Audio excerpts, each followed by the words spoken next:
నమస్కారం. నా పేరు శ్రీరామ్ శర్మ. నాగోల్లోని ఒక స్త్రీ వినూత్నంగా స్ట్రైక్ మొదలెట్టింది.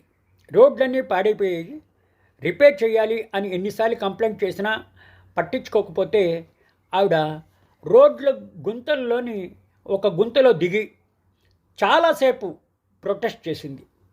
పేపర్ వాళ్ళని పిలిచింది, వీడియోలు చేసింది.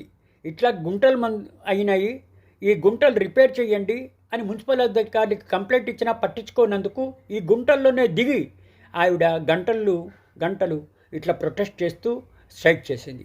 అయినా కూడా సంబంధిత అధికారుల్లో చలనం రాలేదు, రిపేర్ చేయలేదు, పట్టించుకోలేదు, కేర్ చేయలేదు. అలాగే చూస్తూ ఇట్లా వెళ్ళిపోయినారు. ఇంకా ఏం చేయాలి? ఆవిడ ఆఖరికి ఈ ప్రొటెస్ట్ విరమించుకుని వెళ్ళిపోయింది. వీళ్ళకి బుద్ధి రాలేదు, కనీసం బుద్ధైనా వస్తుందనే ఉద్దేశంతో ఇటువంటి స్ట్రైక్ చేశాను. ప్రజలకి బాగోగులు చూడడానికి స్ట్రైక్ చేశాను. రోడ్లు రిపేర్ చేస్తారేమో అని స్ట్రైక్ చేశాను.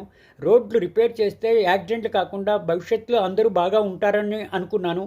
కానీ వీళ్ళలో మంద స్కిన్ను, థిక్ స్కిన్ను అయినా కూడా రిపేర్ చేయలేదు అని ఇంక ఏది చేసేది లేక విరమించుకుని ఆవిడ వెళ్ళిపోయింది.